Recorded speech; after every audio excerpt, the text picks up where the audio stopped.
que dice el monitor. Entonces, el quiz de programa de mañana hasta el domingo, o se hace enoja el lunes, el martes. De mañana son. Domingo a medianoche. Una sola opción, esta es titular. 5 minutos, 5 preguntas. Sin debatir.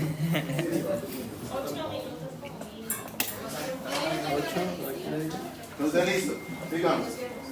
Entonces, si se acuerdan y han repasado algo, hace 8 días estamos hablando acerca de los ácidos nucleicos, ¿cierto?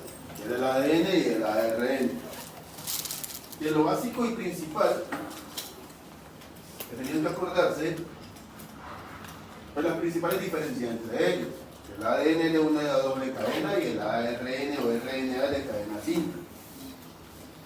El ADN tiene las 4 bases nitrogenadas, donde solamente se diferencia por el uracilo que aparece en el RNA. ¿Cierto? Vamos hasta ahí. Que el azúcar en el DNA es una desoxirribosa, que en el RNA es una ribosa. ¿Cierto? Ya sabemos las diferencias. Que decimos que el DNA es una macromolécula porque está conformado por 2 hebras y es muy grande.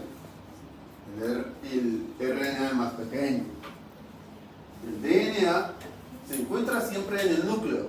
Obviamente usted me puede decir, en la mitocondria hay DNA, sí, claro, pero el que aparece en el genoma es el del núcleo, ¿cierto? Y el RNA se forma en el núcleo y es el único que sale al citoplasma. Vamos ahí, ¿no?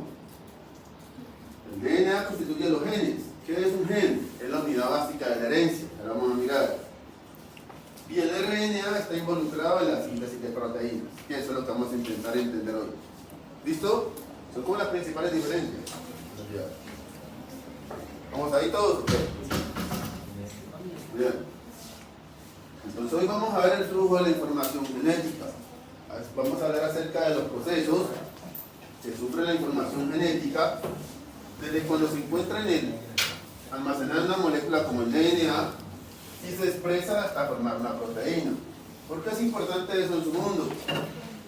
Pues muchas veces, como sabemos, estos procesos son realizados por unas enzimas y esas enzimas, por variaciones en el medio, variaciones en el pH, variaciones en la temperatura, funcionan de manera errónea, lo que va a generar modificaciones, buenos días, en la estructura y conformación de las proteínas.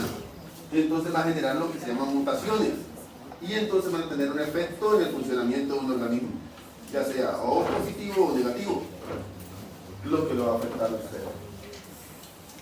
Entonces, ¿sí o no? ¿Cuáles son esos procesos?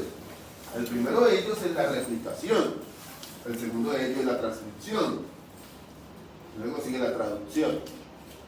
Son los 3 procesos que tenemos que entender en el día de hoy. ¿Listo? Este de transcripción inversa es el que hacen los virus. Usted va a ver virología, va a ver microbiología, ya le explicaré más en detalle. Pero más o menos le daré la base. Entonces, el primer término que vamos a definir, ¿qué es el genoma? ¿Cierto? Aunque muchos de ustedes ya sobrevivieron a la pandemia y todos los días los periodistas hablan de un genoma, ¿sí o no? Pero biológicamente sabemos, ¿sí?, que es la totalidad de la información genética, pero es la que se encuentra en el núcleo. A eso le llamamos genoma. En nuestra especie está almacenado en el número de cromosomas que tenemos nosotros. ¿Cuántos son? 46. ¿Cuántos cromosomas tenemos? 46. Cromosomas. Y en cada uno de esos cromosomas se encuentra una región que se denomina gen, que es la que se expresa en una proteína. ¿Sí o no? Y eso es lo que tenemos que ver. Entonces, casi toda esa información genética puede ser transcrita. ¿Sí? Todo el genoma se transcribe. Todo el genoma se replica, es que es la palabra. Todo el genoma sufre el proceso de replicación. Pero no todo el genoma, por eso dice que casi todo el genoma se transcribe. Y una menor cantidad es la que se traduce. ¿Sí? Teniendo como replicación el proceso mediante el cual se genera otra molécula de DNA. Transcripción, que es cuando a partir del DNA la célula produce un RNA. Y traducción es cuando se utiliza el RNA para formar una proteína. Por eso es que nuestra célula aparece una gran cantidad de DNA que no sabemos su función. Y muchas veces, debido a los cambios en el ambiente, ese DNA sufre procesos que se llaman metilaciones o cambios estructurales que evitan su expresión. Por eso en el mundo suyo es muy importante evaluar el estado de metilación del DNA, sobre todo en unas regiones que se llaman regiones promotoras, que de eso depende la expresión del material genético. Ya le iré hablando poco a poco de esos puntos. ¿Vamos ahí? ¿Normal? ¿O no? Entonces, ¿qué es genoma? Toda la información genética que tiene la célula, por la parte del núcleo. ¿Y qué es un gen? Básicamente, es la parte que se va a expresar en una proteína. ¿Sí o no? ¿Sigo?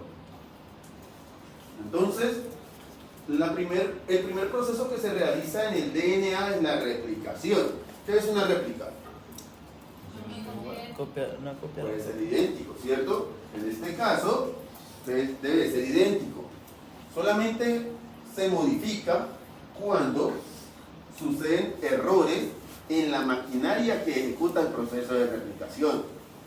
Aunque también hay otra maquinaria que repara los errores. Pero la réplica debería ser idéntica o complementaria. ¿Cuál es el objetivo biológico de la replicación? Básicamente es perpetuar la molécula de DNA. ¿Qué quiere decir que usted nunca va a encontrar un huevo que no tenga una yema? ¿O si han visto algún día un huevo que no tenga una yema? ¿Un huevo de gallina de algún tipo de ave? ¿No? ¿O sí? ¿O de un reptil? En las tortugas, ellas ponen unos huevos en la parte externa que son solamente proteína, sin yema. Pero esos huevos son utilizados como cebo para los depredadores. Ellos se consuman esos, mientras que los otros huevos sí se pueden incubar. Si van a leer eso por allá, obviamente ustedes no van a hacer el mundo de las tortugas. Entonces, ¿qué es el proceso de replicación? Básicamente es cuando la célula genera una copia de todo su material genético, ¿cierto? En este caso, es una copia del DNA. ¿Cómo se realiza la replicación? Desenrollando la doble hélice, ¿cierto? ¿Qué es lo que une la doble hélice? Los puentes de hidrógeno. ¿Recuerdan? O sea que para desenrollar la doble hélice, primero hay que cortar los puentes de hidrógeno. ¿Sí o no? Eso es lo que sucede. Entonces van a haber una serie de enzimas que se encargan de cada una de esas funciones. Tanto en la célula procariota y en eucariota se realiza el proceso de replicación. ¿Y en los virus? ¿Por qué yo no hablo de los virus? ¿Por qué yo no hablo de los virus ahí? Hay virus de DNA, ¿cierto? ¿O no? ¿Y los virus necesitan de un huésped para la replicación? Si eso sucediera en un virus, teníamos que decir que un virus es un organismo vivo. Pero lo único que nos diferencia a un virus es que ellos no realizan este tipo de procesos metabólicos. Por eso nunca hablamos de los virus. Los virus tienen que insertarle, como dice el compañero, el material genético a una célula. Y la célula es la que se encarga del proceso de replicación. Entonces la replicación se realiza tanto en procariotas como en eucariotas. Vamos ahí, ¿cierto? ¿Cuál es la diferencia?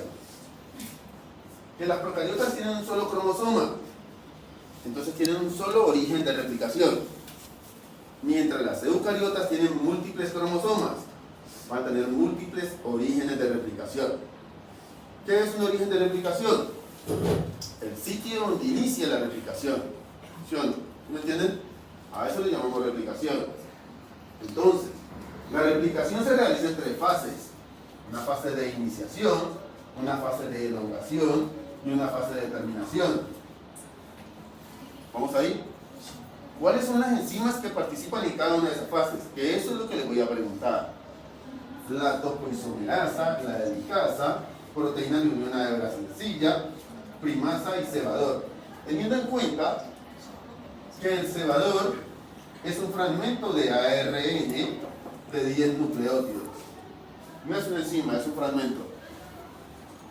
¿Se va entendiendo? La elongación. ¿Qué entienden por elongación? Básicamente es el crecimiento de la cadena. ¿Quién se encarga de hacer elongación? La enzima principal, podemos decirlo así, del proceso de replicación.